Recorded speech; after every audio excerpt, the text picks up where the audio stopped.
আসসালামু আলাইকুম। আজকের টপিক নিউক্লিয়ার রিঅ্যাক্টরে কন্ট্রোল রড কিভাবে কাজ করে তার বিশদ ব্যাখ্যা ও বিশ্লেষণ। আমরা একটি ডায়াগ্রামের মাধ্যমে বিষয়টিকে বোঝার চেষ্টা করব। দেখা যাক তাহলে ডায়াগ্রামে কি আছে। এখানে আমরা দেখতে পাচ্ছি যে একটি ডায়াগ্রাম রয়েছে। এটি হচ্ছে নিউক্লিয়ার রিঅ্যাক্টরের যে রিঅ্যাকশন চেম্বার তার একটি ডায়াগ্রাম আমরা আঁকার চেষ্টা করেছি। যে ডায়াগ্রামটিতে রয়েছে হচ্ছে যে যে নিউক্লিয়ার ফুয়েল বা ফুয়েল রড। এটি একটি কিন্তু ফুয়েল রড, যে সিলিন্ডার আকৃতির বা রড আকৃতির যেটি আমরা দেখতে পাচ্ছি সেটি হচ্ছে কিন্তু ফুয়েল রড। এরকম তিনটি ফুয়েল রডের একটি বিন্যাস কিন্তু আমরা এখানে চিত্রিত করেছি, এবং তার মাঝখানে যে দুটা কন্ট্রোল রডের যে ফাঁকা স্পেস রয়েছে সেই স্পেস গুলোতে কিন্তু আমরা হচ্ছে কন্ট্রোল রডের কিন্তু একটি অ্যারেঞ্জমেন্ট এখানে দেখিয়েছি। এবং হচ্ছে যে এবং আরো দেখতে পাচ্ছি যে নিউট্রন গুলো যে ফুয়েল রড থেকে যে নিউট্রন গুলো বের হয়, আমরা জানি যে নিউক্লিয়ার ফিশন রিঅ্যাকশনে এক একটি পরমাণু থেকে তিনটি করে নিউট্রন বের হয়। সেই নিউট্রন গুলো বের হয় কিন্তু হচ্ছে এখানে এই যে এখানে যে ফ্রি স্পেস গুলো আমরা দেখতে পাচ্ছি, এখানে কিন্তু রয়েছে লাইট ওয়াটার বা হচ্ছে মডারেটর কিংবা হচ্ছে কুল্যান্ট হিসেবে যে ওয়াটারটি রয়েছে, সেগুলোর সাথে ধাক্কা খেয়ে সে কিন্তু হচ্ছে যে কন্ট্রোল রডে গিয়ে হচ্ছে অ্যাবজর্ব হয়ে থাকে। এবং অ্যাবজর্ব যদি হয়ে থাকে তখন কিন্তু হচ্ছে যে নিউটনের সংখ্যা বা পরিমাণ কিন্তু কমে যায়। নিউটনের সংখ্যা কমে যাওয়া মানে হচ্ছে যে একটা নিউক্লিয়ার রিঅ্যাকশন রেট কিন্তু কমে যাবে, এবং টেম্পারেচারও কিন্তু নিয়ন্ত্রণের মধ্যেই থাকবে। আমরা জানি যে নিউক্লিয়ার রিঅ্যাকশন এটি হচ্ছে বিদ্যুৎ উৎপাদনের জন্য এটি কিন্তু একটি কন্ট্রোলড রিঅ্যাকশন, এবং সেই রিঅ্যাকশনটাকে কন্ট্রোল করা হয়ে থাকে যে এই কন্ট্রোল রডের মাধ্যমে। এই কন্ট্রোল রডটি হচ্ছে যখন পুরোপুরি ইনসারশন অবস্থায় থাকে, অর্থাৎ পুরোপুরি ডাউন অবস্থায় থাকে কমপ্লিট, তখন হচ্ছে যে আমরা দেখতে পাচ্ছি যে এখানে প্রচুর নিউটন হচ্ছে কন্ট্রোল রডে অ্যাবজর্ব হচ্ছে, বা কন্ট্রোল রডের দিকে আমরা যে ডিরেকশনটি দেখিয়েছি তার মানে হচ্ছে যে কন্ট্রোল রডে কিন্তু অ্যাবজর্পশন হচ্ছে, এবং এই প্রত্যেকটি ফুয়েল রড থেকে হচ্ছে এই যে নিউটন গুলো কিন্তু হচ্ছে আমরা দেখতে পাচ্ছি যে কন্ট্রোল রডে গিয়ে কিন্তু অ্যাবজর্ব হয়ে যাচ্ছে।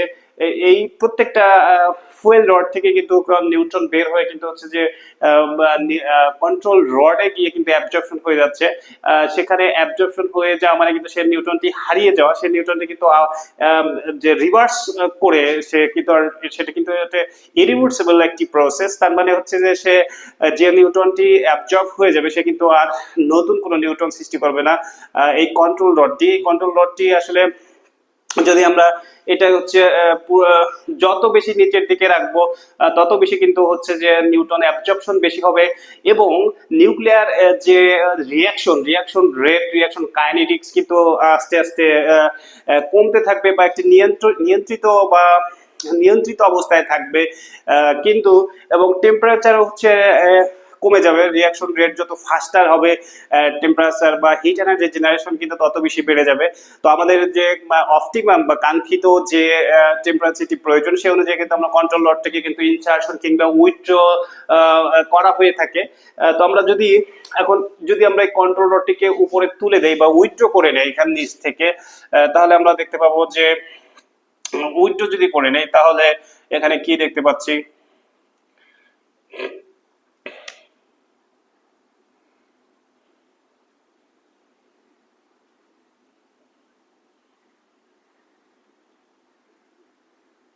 যদি আমরা উইথড্র করে নেই তাহলে দেখা যাবে নিউটন কিন্তু তখন হচ্ছে বাহিরের পরিবেশে কিন্তু ঘুরবে।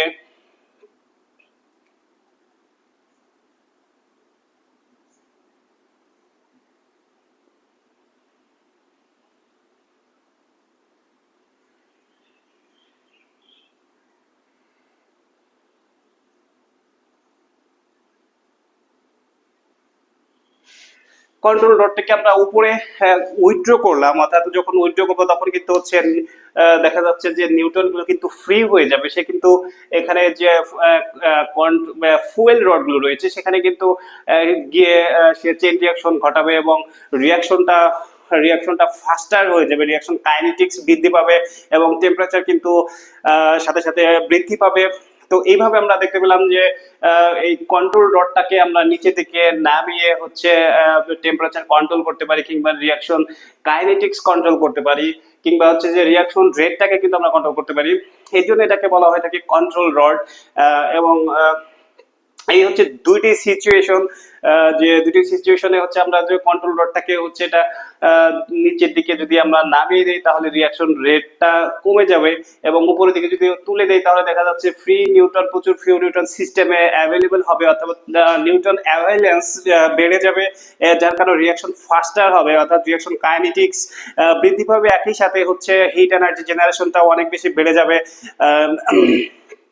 এটা হচ্ছে আমাদের যখন যেরকম প্রয়োজন, টেম্পারেচার যদি কোনো কারণে যে বেড়ে যায় তাহলে সেটাকে কন্ট্রোল করার জন্য আমরা কি করব, আমরা হচ্ছে যে কন্ট্রোল রডটিকে নিচে থেকে প্রয়োজন মতো হচ্ছে নামিয়ে দেব, বা হচ্ছে ইনসার্শন করব। ইনসার্শন পজিশনে নিয়ে গেলে ধীরে ধীরে ইনসার্শন করলে হচ্ছে নিউটন অ্যাবজর্পশনটা বেড়ে যাবে, রিঅ্যাকশন রেটটা কিন্তু কন্ট্রোলের মধ্যে চলে আসবে এবং টেম্পারেচারটাও কিন্তু একটি নিয়ন্ত্রিত পর্যায়ে থাকবে। এই হচ্ছে কন্ট্রোল রডের মোটামুটি কাজ এবং এইভাবে সে কাজ করে। এখন যে প্রশ্নটি মাথায় আসবে সেটা হচ্ছে যে কন্ট্রোল রড তাহলে এর মধ্যে কি এমন জিনিস রয়েছে যে হচ্ছে নিউটন অ্যাবজর্পশন করতে পারে, নিউটন অ্যাবজর্ব ক্যাপাসিটি রয়েছে, সেটি আমরা এখন একটু ব্যাখ্যা করার চেষ্টা করব। আমরা জানি যে কন্ট্রোল রড হচ্ছে যেগুলো তৈরি করা হয়ে থাকে ব্রোন, কার্বাইড, এছাড়া তৈরি করা হয়ে থাকে ক্যাডমিয়াম কিংবা হচ্ছে হাফনিয়াম। এই যে এই পদার্থগুলো কিন্তু হচ্ছে নিউটন অ্যাবজর্ব করে থাকে, এগুলো কন্ট্রোল রড হিসেবে ব্যবহার করা হয়ে থাকে।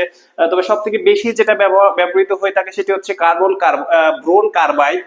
এই ব্রোন কার্বাইডের হচ্ছে নিউটন অ্যাবজর্পশন ক্যাপাসিটি অনেক বেশি, এবং আরেকটি যে কারণ রয়েছে সেটি হচ্ছে এখানে যে টেম্পারেচার হয় হাই টেম্পারেচারে কিন্তু হচ্ছে কিন্তু সহজে এই রড গুলো হচ্ছে যে গলে যায় না, অর্থাৎ মেল্টিং পয়েন্ট কিন্তু অনেক বেশি। কার ব্রোনের এমনিতেই নর্মালি হচ্ছে ব্রোন পিওর অবস্থায় তার মেল্টিং পয়েন্ট প্রায় 2000 ডিগ্রি সেলসিয়াস। তার একটি বিশেষ জিওমেট্রিক স্ট্রাকচারের কারণে হচ্ছে যে ব্রোন একটি অধাতু হওয়া সত্ত্বেও তার টেম্পারেচার গলনাঙ্ক কিন্তু অনেক বেশি হয়ে থাকে। তো আমরা দেখতে পাচ্ছি এখানে এর গলনাঙ্ক আরো বৃদ্ধি করার জন্য এর সাথে হচ্ছে কার্বন 12 আইসোটোপের, এটা হচ্ছে কার্বন 12 আইসোটোপ এবং এটা হচ্ছে কার্বন ব্রোন 10 আইসোটোপ, এই দুটি আইসোটোপের একটি ক্রিস্টাল তৈরি করা হয়ে থাকে, যে ক্রিস্টালটি দিয়ে হচ্ছে কন্ট্রোল রড তৈরি করা হয়ে থাকে। যে হচ্ছে যে কন্ট্রোল রড তৈরি করতে এই বোরন এই দুটার মধ্যে কার্বন কিন্তু হচ্ছে নিউটন অ্যাবজর্পশন এ অংশগ্রহণ করে না, সে শুধু কিন্তু নিউটনকে আরো হচ্ছে ধাক্কা দিয়ে তার স্পিডটাকে ডাউন করে দেয়, এবং কিন্তু ব্রোন হচ্ছে কিন্তু নিউটন অ্যাবজর্ব করে অর্থাৎ শোষণ করে, এবং শোষণ করে সে কিন্তু হচ্ছে যে ভেঙে যায়। ব্রোন 10 নিউটন অ্যাবজর্ব করে হচ্ছে একটি লিথিয়াম 7 প্লাস হচ্ছে একটি আলফা নিউক্লিয়াস প্লাস এনার্জি তৈরি করে, সে কিন্তু কোনো নিউট্রন রিলিজ করে না, সে কিন্তু কোনো প্রকার নিউট্রন রিলিজ করে না, অর্থাৎ এই ধরনের একটি রিঅ্যাকশন সে অ্যাবজর্ব করে এই ধরনের একটি রিঅ্যাকশন দিয়ে থাকে। এটা হচ্ছে ব্রোনের একটি ঘটনা, সে অ্যাবজর্ব করে, নিউট্রন অ্যাবজর্ব করে, কিন্তু কার্বন কিন্তু নিউট্রন অ্যাবজর্ব করে না। সেটি কিন্তু একটি ব্যাখ্যা রয়েছে যে কেন কার্বন নিউট্রন অ্যাবজর্ব করে না কিংবা ব্রোন কেন নিউট্রন অ্যাবজর্ব করে, সেই ব্যাখ্যাটি আমরা আসবো। তার আগে যেটা বলা হয় থাকে যে কার্বন যে ইয়াটা রয়েছে কার্বন যে ব্রোন কার্বাইডের যে স্ট্রাকচারটি মেল্টিং পয়েন্ট অনেক বেশি হওয়ার কারণ হচ্ছে 2762 ডিগ্রি সেলসিয়াস। এর প্রধান কারণ হলো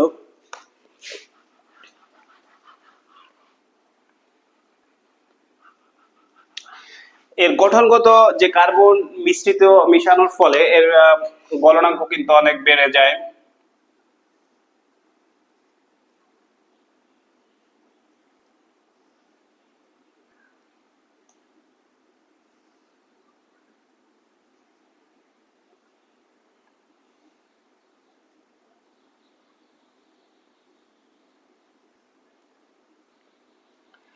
এটা হচ্ছে এই ধরনের একটি পিরামিডাল একটি স্ট্রাকচার, যার কারণে কিন্তু হচ্ছে কার্বন ব্রোন কার্বাইডের কিন্তু গলনাঙ্ক অনেক বেশি হয়ে থাকে, 2762 ডিগ্রি সেলসিয়াস তাপমাত্রা হয়ে থাকে। এই কারণে ব্রোন কার্বাইডটা কিন্তু ব্যবহার করা থাকে। ক্যাডমিয়ামের গলনাঙ্ক সাধারণত হচ্ছে 1000 বা এর কাছাকাছি হয়ে থাকে, যার কারণে সে কিন্তু হচ্ছে যে তার একটি রিস্ক ফ্যাক্টর থেকে যায়, কিন্তু এটা রিস্ক ফ্যাক্টরটা খুবই কম। 2762 ডিগ্রি সেলসিয়াস মোটামুটি একটি সেফলি ব্যবহার করা যায়। এই কারণে হচ্ছে ব্রোন কার্বাইডটাকে কিন্তু কন্ট্রোল রড হিসেবে সাধারণত ব্যবহার করা হয়ে থাকে। এবার আসা যাক যে ব্রোন কেন হচ্ছে নিউটন অ্যাবজর্পশন করে, তার একটি ব্যাখ্যা আমরা যে শেল মডেল অনুসারে যদি দেওয়ার চেষ্টা করি।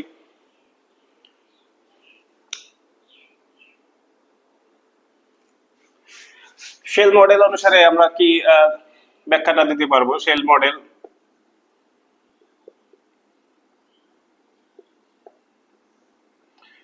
ফার্স্ট শেলে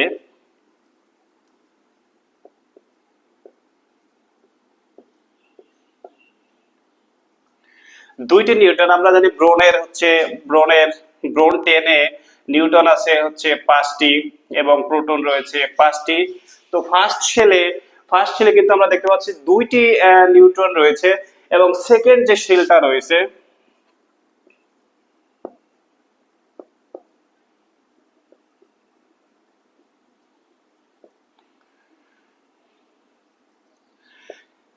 এখানে রয়েছে হচ্ছে 3টি নিউট্রন। সেকেন্ড যে শেলটি রয়েছে সেখানে রয়েছে 3টি নিউট্রন, কিন্তু এখানে থাকার কথা হচ্ছে 4টি নিউট্রন। এটা আমরা কিভাবে বুঝতে পারবো সর্বোচ্চ কয়টি নিউটন থাকতে পারবে? আমরা ধরি n সমান সমান হচ্ছে j+2j+1। এখানে j এর মান হচ্ছে 3/2, এটা হচ্ছে টোটাল অ্যাঙ্গুলার মোমেন্টামের ভ্যালু হচ্ছে হাফ। তাহলে 3/2 যদি আমরা এখানে বসাই তাহলে প্লাস হচ্ছে 1, মানে 2 2 কাটা প্লাস 1 মানে হচ্ছে 4টি। অর্থাৎ অন পিতে সে সর্বোচ্চ 4টি নিউটন থাকতে পারবে। কিন্তু এখানে আমরা দেখতে পাচ্ছি যে নিউটনের অ্যাভেলেবিলিটির দিক থেকে নিউটনের মাত্র হচ্ছে প্রথম শেলে 2টি চলে গেছে, আর বাকি 5টি থেকে নিউটন মোট হচ্ছে 5টি, সেখান থেকে আর থাকে হচ্ছে 3টি।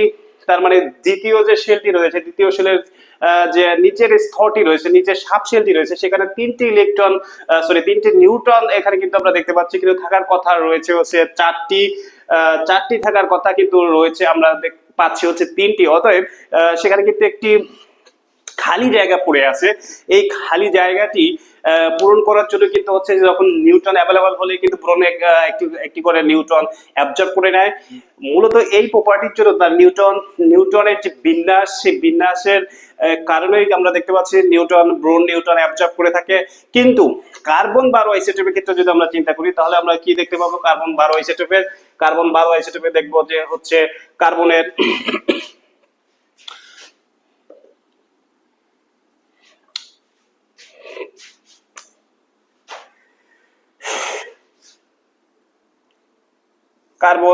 আইসোটোপে নিউটন হচ্ছে 6টি, প্রোটন হচ্ছে 6টি। তাহলে কার্বন 12 আইসোটোপে কিন্তু নিউটন 6টি এবং প্রোটনও রয়েছে 6টি আমরা দেখতে পাচ্ছি। তাহলে এখানে প্রথম 2টি চলে যাবে, ফার্স্ট শেলে 2টি চলে যাবে, এবং সেকেন্ড শেলে যে নিচের স্তর রয়েছে, সে নিচের সাব শেল রয়েছে, সেখানে কিন্তু 4টি ইলেকট্রন থাকবে, এবং একটি সাব শেলে সর্বোচ্চ আমরা দেখতে পাচ্ছি যে 4টি নিউট্রন থাকতে পারবে, এবং সেই 4টি নিউটন কিন্তু এখানে রয়েছে। তাহলে সে কিন্তু আর বাড়তি একটি নিউটন গ্রহণ করার মতো তার কিন্তু আর স্পেস নাই। স্পেস না থাকার কারণে কিন্তু আমরা জানি কার্বন 12 আইসোটোপ কিন্তু নিউটন অ্যাবজর্ব করে না, এবং এই প্রপার্টির উপর ভিত্তি করে কিন্তু এই বোরনের সাথে দুইটি কারণে কার্বনকে মেশানো হয়ে থাকে। কার্বন 12 আইসোটোপকে একটা হচ্ছে যে ব্রোনের যে 2000 ডিগ্রি সেলসিয়াস তার গলনাঙ্ক, সেটিকে বাড়িয়ে আমরা কোনো 2762 ডিগ্রি সেলসিয়াস করে নিলাম। এটি একটি বাড়তি সুবিধা। একই সাথে কার্বন কিন্তু হচ্ছে যে সিস্টেমে যে নিউট্রন রিলিজ হয়, সেই থার্মাল যে নিউট্রন রিলিজ হয়, হাই ভেলোসিটি যে নিউট্রন রিলিজ হয়, সেই নিউটনের স্পিড কিন্তু সে কিন্তু হচ্ছে কমিয়ে হচ্ছে থার্মাল নিউটনে কনভার্সন করে। আর আমরা যেটা জানি সেটা হচ্ছে বোরন কিন্তু হচ্ছে হাই ভেলোসিটি নিউটনকে বা ফাস্ট নিউটনকে অ্যাবজর্ব করতে পারে না, সে অ্যাবজর্ব করে কিন্তু হচ্ছে থার্মাল নিউটনকে, অর্থাৎ যেটার ভেলোসিটি 2.2 কিলোমিটার পার সেকেন্ড, এবং থার্মাল হাই ভেলোসিটি যে নিউটনটি রয়েছে তার ভেলোসিটি কিন্তু হচ্ছে প্রায় 20,000 কিলোমিটার পার সেকেন্ডের মতো। তো এই যে এই প্রপার্টির কারণে কিন্তু দুইটা প্রপার্টির কারণে আমরা দেখতে পাই যে হচ্ছে যে কার্বনের বোরনের সাথে কার্বনকে একটি মিশিয়ে হচ্ছে যে একটি ক্রিস্টাল তৈরি করা হয়ে থাকে, সেটা দিয়ে কিন্তু কন্ট্রোল রড তৈরি করা হয়ে থাকে। তো সেই কন্ট্রোল রড দিয়ে কিন্তু হচ্ছে আমরা দেখতে পাচ্ছি দেখিয়েছে যে কিভাবে রাসায়নিক রিঅ্যাকশন কাইনেটিক্স কন্ট্রোল করা হয়ে থাকে, অর্থাৎ টেম্পারেচার নিয়ন্ত্রণ করা হয়ে থাকে। সেটি হচ্ছে এই ভিডিওতে দেখানোর চেষ্টা করলাম। একটি একটি সহজ সূত্রটি আমরা যদি একটু লিখে দেখার চেষ্টা করি, তাহলে যে সর্বোচ্চ নিউটন সংখ্যা সাবশেলে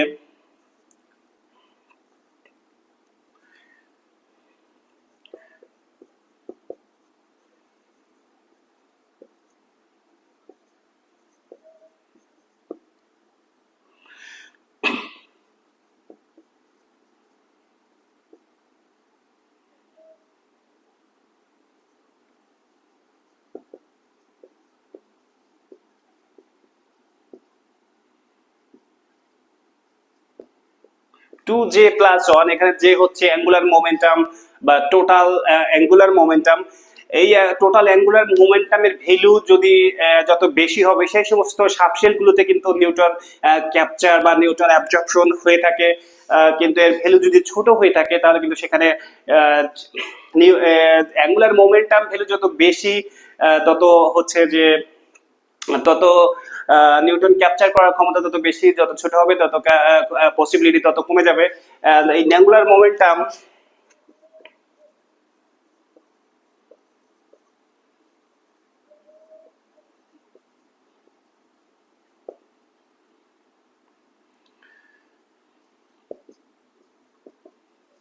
এই সূত্রের মাধ্যমে হচ্ছে আমরা নিউট্রনের অ্যাঙ্গুলার মোমেন্টাম বের করতে পারি। তাহলে এই হচ্ছে মোটামুটি দুইটা সূত্র জানলে কিন্তু আমরা বলে দিতে পারবো যে কোন এলিমেন্ট নিউটন অ্যাবজর্ব করবে, কোন এলিমেন্ট নিউটন অ্যাবজর্ব করবে না।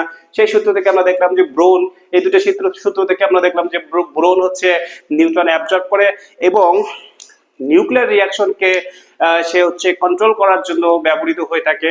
মূলত এই যে স্ট্রাকচারটা কারণে এর হচ্ছে এর গলনাঙ্ক অনেক বেশি হয়ে থাকে, এই বন্ধনগুলো ভাঙা অনেক কঠিন হয়ে যায়, যার কারণে তার গলনাঙ্ক অনেক বেশি। এবং হচ্ছে যে কন্ট্রোল রড কিভাবে আমরা দেখলাম যে কিভাবে রিঅ্যাকশনকে কন্ট্রোল করে, অর্থাৎ যে চেইন রিঅ্যাকশনটাকে কিভাবে কন্ট্রোল করে, তাপমাত্রা কিভাবে কন্ট্রোল করে, এটাই আমরা এই ভিডিওতে দেখানোর চেষ্টা করেছি। আর হচ্ছে কন্ট্রোল রড বিষয়ে বাদ বাকি যেগুলো রয়েছে যেমন হাফনিয়াম, তবে হাফনিয়ামের গলনাঙ্ক বেশি হলেও কিন্তু হাফনিয়াম হচ্ছে হাফনিয়াম খুব একটি ব্যবহার করা হয় না। হাফনিয়ামটা ব্যবহার করা হয়ে থাকে সাধারণত যে মেরিন নিউক্লিয়ার রিঅ্যাক্টর রয়েছে সেই সমস্ত জায়গাগুলো কিন্তু হাফনিয়াম কন্ট্রোল রড হিসেবে ব্যবহার করা হয় থাকে। কিন্তু কমার্শিয়ালি যে পাওয়ার জেনারেশন সেখানে কিন্তু হচ্ছে যে কন্ট্রোল রড হিসেবে কিন্তু এই যে ব্রোন কার্বাইডটাই কিন্তু বেশি ব্যবহার করা হয়ে থাকে। এই জন্য ব্রোন কার্বাইডটা নিয়ে আলোচনা করলাম এবং ব্রোন কার্বাইডের মোটামুটি যে একটি ব্যাপার রয়েছে সব থেকে ইন্টারেস্টিং যে এই দুটাই কিন্তু কার্বনও একটি অধাতু এবং হচ্ছে ব্রোনও কিন্তু একটি অধাতু। ব্রোনের দুটি কিন্তু আইসোটোপ রয়েছে, এটা একটি হচ্ছে ব্রোন 10 আরেকটি হচ্ছে ব্রোন 11 এবং কার্বনের তিনটে আইসোটোপ রয়েছে, কার্বন 12, 13, 14। তার মধ্যে থেকে বেছে নেওয়া হয় এই ব্রোন কার্বাইড তৈরি করার জন্য বেছে নেওয়া হয়ে থাকে ব্রোন 10 এবং কার্বন থেকে বেছে নেওয়া হয়ে থাকে সেটাও কিন্তু এনরিচ করা হয়ে থাকে, সেটা হচ্ছে কার্বন 12। এই দুটো আইসোটোপ কার্বন 12 এবং কার্বন ব্রোন 10 এই দুটো আইসোটোপকে কিন্তু এনরিচমেন্ট প্রক্রিয়ার মাধ্যমে এটাকে এনরিচ করা হয়ে থাকে। প্রায় 90% এর মতো ব্রোন এর প্রয়োজন হয়ে থাকে। এই জন্য দেখা যায় কন্ট্রোল রড এটা কিন্তু আমরা দেখেছি ফুয়েল রডের মতো কিন্তু ব্রোনেরও কিন্তু আস্তে আস্তে তার হচ্ছে যে লাইফ স্প্যান কিন্তু কমতে থাকে। তো এটা মোটামুটি হচ্ছে প্রায় 10 থেকে 12 বছর বা 15 বছর পর পর কন্ট্রোল রডের যে চেঞ্জ করা লাগতে পারে, যেহেতু ব্রোন কিন্তু নিজে বিয়োজিত হয়ে যাচ্ছে, সে কিন্তু ভেঙে যাচ্ছে, ভেঙে লিথিয়াম এবং হচ্ছে আলফা নিউক্লিয়াস তৈরি করছে। আলফা নিউক্লিয়াসের পরিমাণ একসময় বেড়ে গেলে কিন্তু টেম্পারেচার বেড়ে যায়, সিস্টেমের temperature alpha neutron heat absorb করে রাখে, টেম্পারেচার অনেক বেড়ে যায়। এই জন্য 10 বছর বা 12 বছর পর পর কিন্তু হচ্ছে কন্ট্রোল রড কিন্তু চেঞ্জ করতে হয় এবং কন্ট্রোল রড এই ব্রোন যে কন্ট্রোল রডটি রয়েছে এর সাথে কিন্তু হচ্ছে বোরিক অ্যাসিডও ব্যবহার করা হয়ে থাকে যে মডারেটার সাথে, যাতে হচ্ছে নিউট্রন শুধু কন্ট্রোল রডের উপর যেন প্রেসারটা না থাকে, এর আয়ুষ্কাল বৃদ্ধির জন্য কিন্তু বোরিক অ্যাসিডটা ব্যবহার করা হয়ে থাকে। সেটি আমরা মডারেটার সেকশনে বা মডারেটর নিয়ে যে ভিডিওটি তৈরি করব সেটিতে আলোচনা করার চেষ্টা করব। আজকে এই পর্যন্তই, ধন্যবাদ সবাইকে, আসসালামু আলাইকুম।